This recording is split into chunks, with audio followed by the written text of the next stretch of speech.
Guaíba, Correio Rural, o agronegócio, empreendimentos rurais e as novidades no setor agrícola. Apresentação, Sandro Fávero. Olá, muito bom dia, amigo guaibeiro. Estamos abrindo mais uma edição do Guaíba Correio Rural. Hoje é quinta-feira, 22 de maio de 2025, aniversário dos municípios gaúchos de Mariano Moro e Palmitim.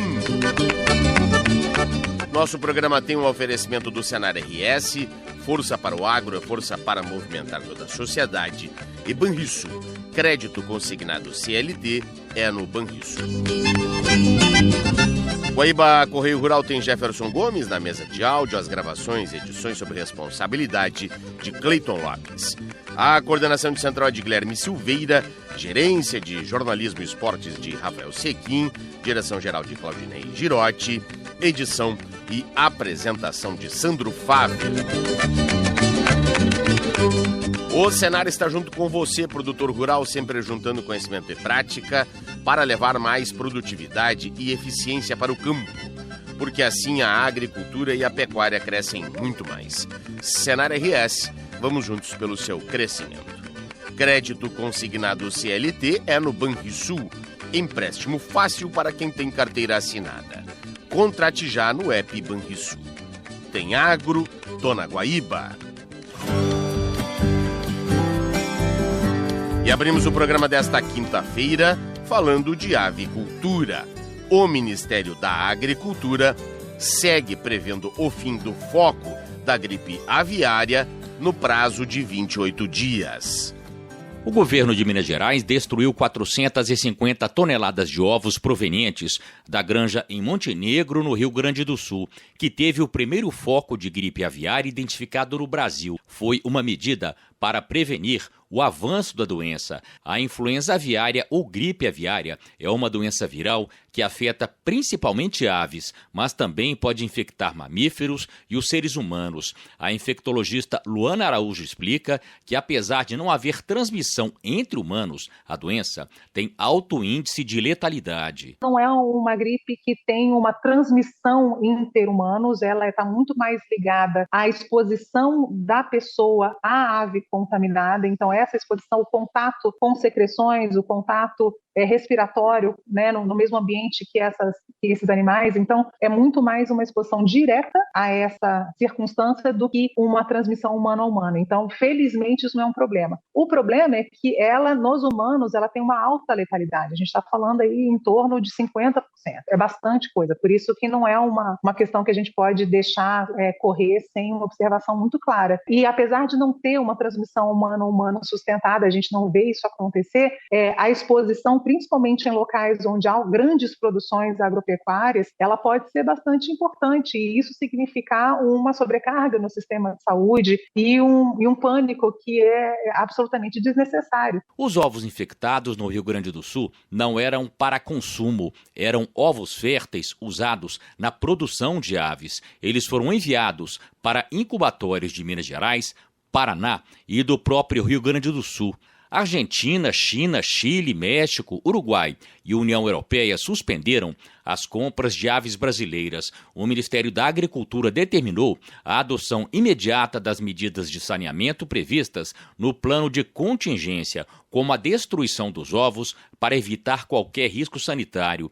O ministro da Agricultura, Carlos Fávaro, disse que o foco da doença deve ser extinto em menos de um mês. O foco de gripe aviária, ele se extingue em 28 dias. Se a gente bloquear o foco, não deixar ele se dissipar para outras regiões, em 28 dias ele está eliminado. É óbvio que a gente pode antecipar isso com a inutilização da produção desse foco que já foi feito. Aí também a rastreabilidade desta produção, para onde esta empresa enviou os ovos oriundos dessa granja. Também já foi feito e vamos inutilizá-lo. Com isso, a gente bloqueia para que novos focos comecem a ser dissipados. É possível, e a gente está com essa expectativa de que em 28 dias esse foco está completamente completamente eliminado, as ações sanitárias já tenham sido concluídas e com transparência a gente informa a Organização Mundial de Saúde Animal e os países compradores da carne brasileira, e aí daí é possível então, eles se dando por satisfeito, a gente reestabelecer fluxo comercial. Na tarde deste domingo, o Ministério da Agricultura e Pecuária confirmou que as mortes de 38 cisnes e patos do Parque Zoológico de Sapucaia do Sul, o maior do Rio Grande do Sul, foram causadas pela influenza aviária. Em nota divulgada, a Associação Brasileira de Proteína Animal e a Associação Gaúcha de Avicultura afirmaram que a situação é pontual, que as medidas necessárias foram adotadas e que a ocorrência não representa qualquer risco ao consumidor final. Agência Rádio Web, produção e reportagem, Marco Aurélio Franco. Obrigado, Marco. E começou na última segunda-feira o período para as agroindústrias realizarem as inscrições para a Feira da Agricultura Familiar da 48ª Expo Inter. O prazo se estende até o dia 6 de junho. Neste ano, a feira vai ocorrer de 30 de agosto a 7 de setembro no Parque Estadual de Exposições Assis Brasil, em Esteio. Os empreendimentos devem se inscrever por meio das entidades representativas da agricultura familiar, que são a FETAG, Federação dos Trabalhadores na Agricultura no Rio Grande do Sul, a FETRAF, Federação dos Trabalhadores na Agricultura Familiar da Região Sul, ou Via Campesina, e ainda nos escritórios municipais da EMATER, que é conveniada da Secretaria de Desenvolvimento Rural. Para participar, as agroindústrias devem estar incluídas no Programa Estadual da Agroindústria Familiar, com regularização ambiental, sanitária e tributária. No processo de inscrição, o empreendedor deverá apresentar também o extrato do CAF, que é o Cadastro Nacional da Agricultura Familiar, e um licenciamento sanitário válido e atualizado. Esta será a 27ª edição do Pavilhão da Agricultura Familiar na Expo Inter. No ano passado, o espaço registrou recorde de vendas, atingindo R$10.800.000. Este valor representa um aumento de 25% em relação a 2023. Além disso, o pavilhão também registrou um número recorde de expositores. Foram 413 participantes de 181 municípios. E a gente fala agora de fruticultura no programa, pois o cultivo de abacaxi em território brasileiro acaba de ganhar o primeiro zoneamento agrícola de risco climático, o ZARC, da cultura com abrangência nacional. A informação com o Geandro Michael. Bom dia, Geandro. Bom dia, Sandro. A nova ferramenta publicada pelo Ministério da Agricultura orienta produtores de todos os municípios do país sobre as melhores condições do plantio, com base em dados científicos e históricos.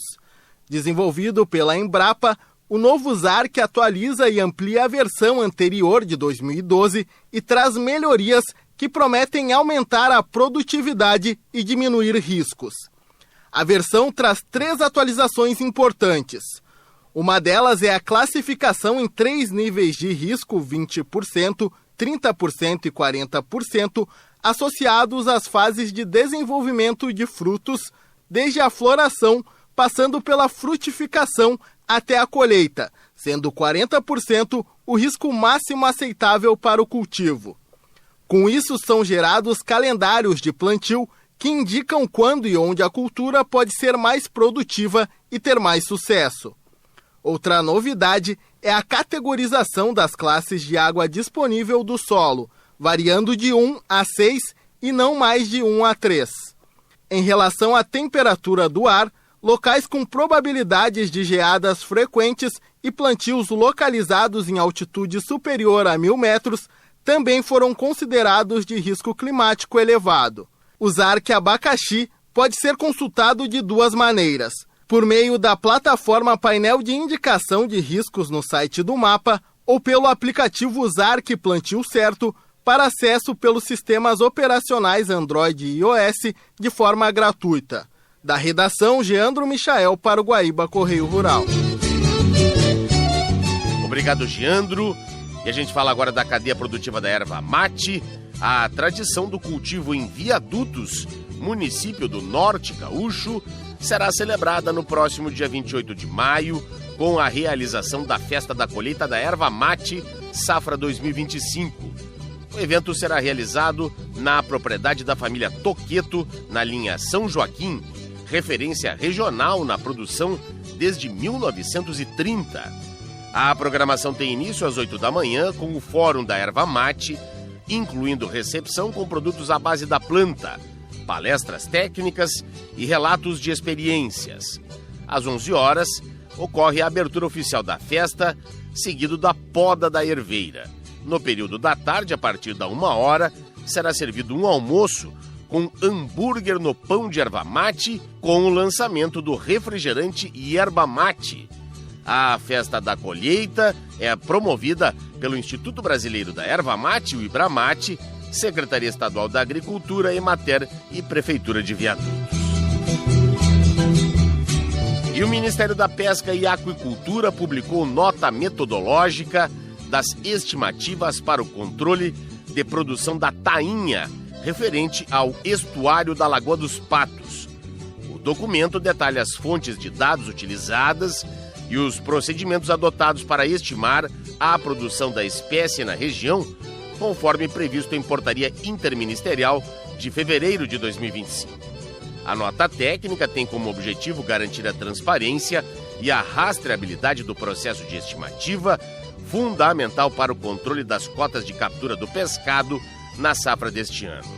As estimativas são construídas com base em informações do sistema Cistainha, do projeto de estatística da pesca estuarina e marinha do Rio Grande do Sul, em parceria com a FURG, a Fundação Universidade de Rio Grande, e em estudos técnicos da FAO.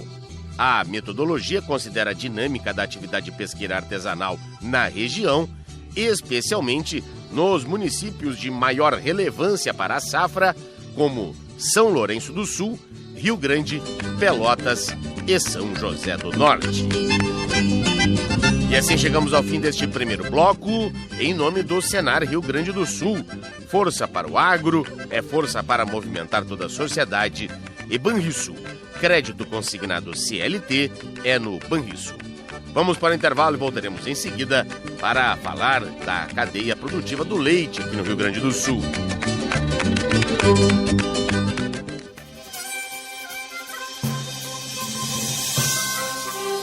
O crédito consignado CLT é a solução ideal para quem tem carteira assinada. Com juros baixos e prazos flexíveis, você tem mais agilidade com a praticidade do desconto em folha. Tudo isso com a segurança do Banrisul. Faça uma simulação e contrate pelo app Banrisul. Crédito consignado CLT é no Banrisul. Quem trabalha na indústria, no comércio, no sistema financeiro, abastecendo veículos ou preparando aquele cafezinho, também faz parte do ciclo do agro. É por isso que o Senar existe, para apoiar o agronegócio com ações de formação profissional às famílias rurais, contribuindo para sustentar toda a cadeia produtiva. Porque quando o agro vai bem, nossa vida anda melhor. Senar RS. Força para o agro é força para movimentar toda a sociedade.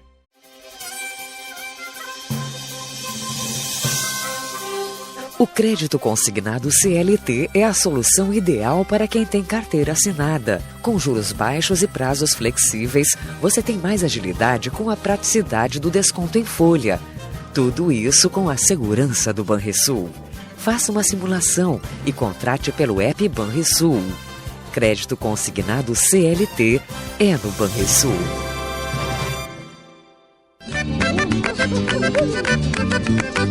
Estamos apresentando Guaíba Correio Rural. Estamos voltando agora com o segundo bloco do nosso programa desta quinta-feira, com oferecimento do Senar RS. Está junto com você, produtor rural, sempre juntando conhecimento e prática para levar mais produtividade e eficiência para o campo, porque assim a agricultura e a pecuária crescem muito mais. Senar RS, vamos juntos pelo seu crescimento. Crédito consignado CLT no Banrisul, empréstimo fácil para quem tem carteira assinada. Contrate já no app Banrisul. Tem agro, tô na Guaíba. Muito bem, no Guaíba Correio Rural da manhã de hoje, a gente vai falar da pecuária leiteira a partir de agora, pois já estamos sentindo aí a queda na temperatura, estamos passando aí da metade do outono, nos aproximando do inverno, e aí, né, os cuidados todos que tem que ser feitos na criação, né, ela com gado a campo ou mesmo, né, em confinação, né, porque há uma série, né, de patologias que podem acometer o gado caso não haja um manejo adequado, né, uma alimentação correta, e a gente vai saber de alguns dos cuidados que devemos ter, não é, com o gado a partir de agora, conversando com o Martin Schmartenberg, que é médico veterinário, assistente técnico regional em sistemas de produção animal da nossa Emater no município de Lajeado. É para lá que a gente vai agora, então. Martin, seja bem-vindo aqui à programação da Rádio Guaíba na manhã de hoje. Bom dia. Bom dia, Sandro. Bom dia aos ouvintes da Rádio Guaíba. Satisfação recebê-lo aqui em nosso programa. Fiz esse preâmbulo aí. Tô correto, meu caro Martin? Há de se ter cuidados no inverno até maior que nas outras estações, ou tanto quanto? Sandro, muito bem colocado esse preâmbulo, como colocasse aí, né? Uhum. Porque essa estação que estamos vivenciando e continuará daqui para frente, uhum, né? Ela, a exemplo das outras, né? Sim. Tem as suas vantagens e tem suas desvantagens. Claro. A principal vantagem que nós podemos colocar, né? Como já falaste aí, as temperaturas estão mais amenas, uhum, e é um período muito favorável para a produção leiteira. Certo. Tá? Uhum. Temos vários fatores aí que influenciam no bem-estar animal, né? Não tem aquelas temperaturas altas do verão, que as vacas... Não tem o estresse térmico do verão, não é? Exatamente, né? Não tem o estresse térmico, e isso facilita, né? Uhum. Os animais comem mais, se alimentam melhor, sistema reprodutivo, tudo melhora, né?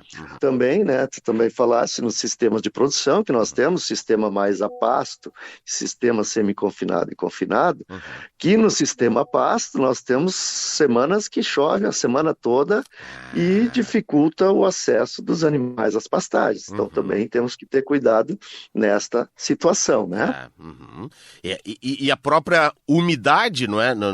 No pastejo, também pode provocar algum tipo de doença, caro pesquisador? Sim, a umidade não diria tanto doenças, sim, assim, né? Uhum. Mas mais a questão do pisoteio, né? Produtividade, né? Porque as nossas propriedades, em que pese que estão diminuindo as propriedades leiteiras, mas o número de animais por propriedade está aumentando. Uhum. Então, são mais patas ali pisoteando na pastagem, né? Tá. E transformando isso em barro. E aí a gente tem que ter cuidados, né? De ter alimentos conservados, né? Silagem, feno, silagem pré-secado para fornecer para esses animais naqueles dias que dificulta a questão do acesso às pastagens, né? Exato. Até o acesso, né, é dificultado. É perfeito. Há de se ter um planejamento forrageiro nesse período, não é? Sim. Esse planejamento forrageiro é uma coisa que a gente trabalha bastante na Emater, né? O planejamento anual, até para nós termos essas sobras de conservados, né, na época que existe a produção, né, no verão, para guardar para essas épocas aí. Então o planejamento forrageiro é muito importante, né? Que pese que nessa época as pastagens de inverno estão quase que iniciando, alguns lugares já tem uma ou outra pastagem que já está dando pastejo, né? Mas muitas delas em fase de implementação para vir a ser usado por os animais daqui a 30 dias por aí, né? Essas pastagens de inverno seriam o quê? Aveia, azevém, o trigo dupla aptidão, seria isso?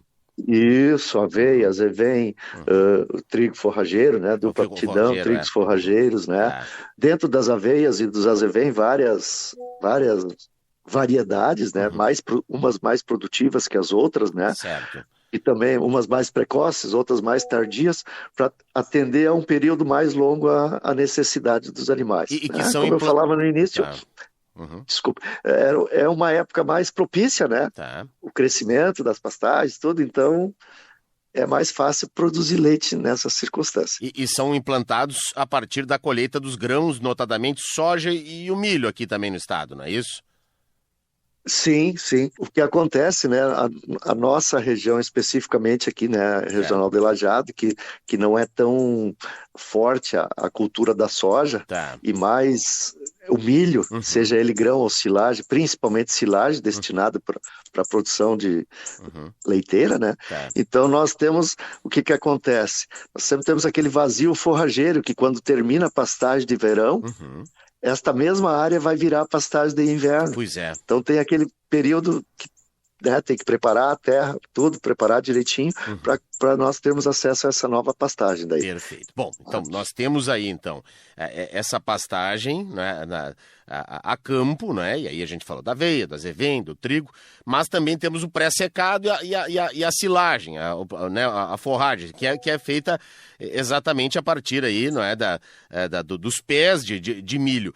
Como é que a gente pode analisar essa produção esse ano? Porque também tivemos seca, né?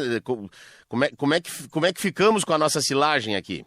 Sabes que aqui na nossa região nós tivemos uma colheita muito boa de silagem. Que bom. Principalmente aquelas pessoas que conseguiram plantar mais do cedo, né?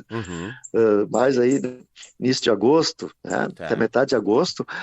De um modo geral, a colheita foi muito boa, sabe? Então, as propriedades estão com uma boa reserva, diferentemente de outros anos, né? Que a gente tinha uma seca, né, enchente, quando nem vamos falar disso aí também, né? A silagem que estava armazenada era de péssima qualidade.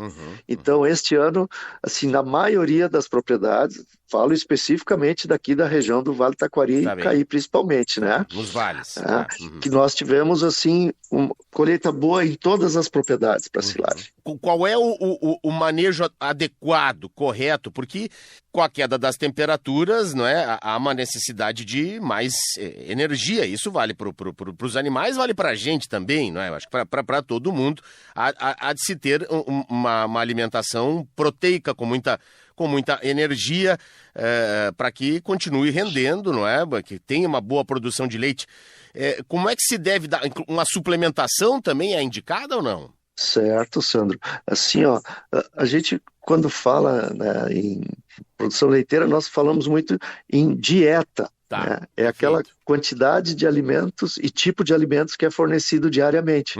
Então isso tem que ter um equilíbrio, né, na proteína e energia, como tu falas, e levando em consideração o peso do animal e a produção que esse animal tem diária, né?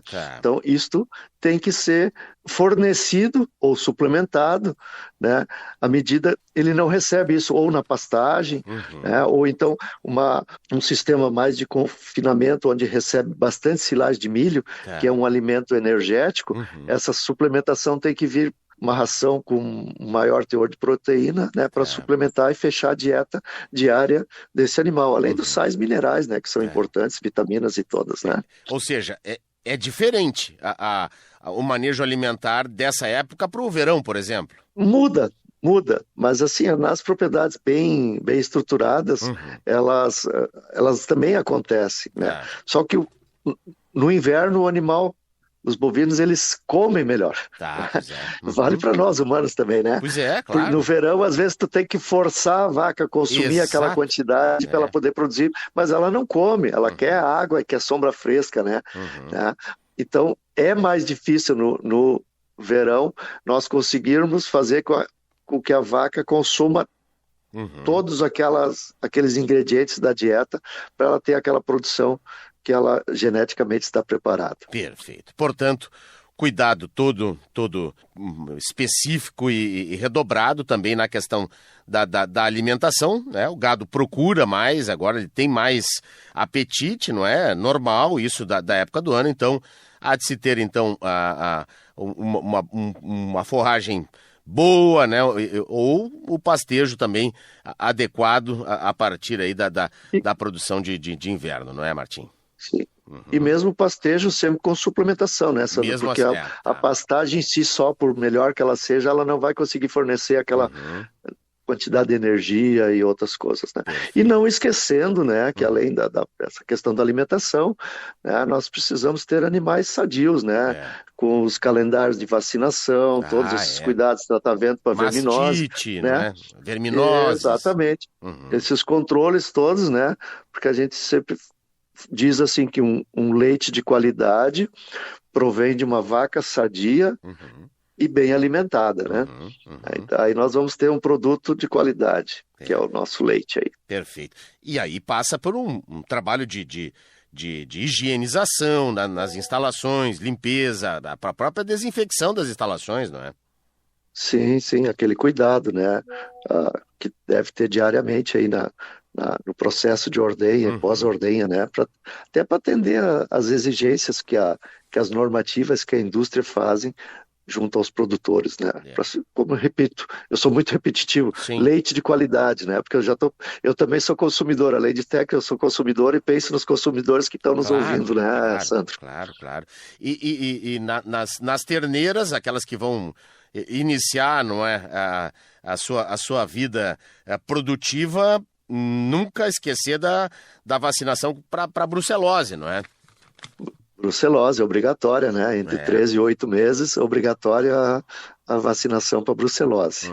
Com que idade ela começa a ter uma vida produtiva, começa a dar leite efetivamente? Em torno dos 2 anos, né? Se nós considerarmos, né, que as novilhas aí, em torno de 15 meses são colocadas em cobertura, às vezes um pouquinho antes ou um pouquinho depois, mais 9 meses vai dar em torno dos 24 meses. Em torno de 2 anos nós temos uma fêmea apta à reprodução, então, né? Já parindo, no caso. E que deve ter, com todos os cuidados, não é, todo o carinho possível, uma vida muito longa e produtiva, ao contrário do que acontece, né, na pecuária de corte. A gente quer, na pecuária de corte, diminuir esse tempo. Quanto menor tempo para ir para o gancho, melhor, não é? Aprontar logo o animal. Ao contrário da vaca de leite, né? A vaca de leite, a gente quer que tenha uma vida longa, né, Martim? Sim, aproveitar esse potencial produtivo que ela tem, né? Claro, tem um período ótimo também, né? Que não adianta deixar muito tempo, que vacas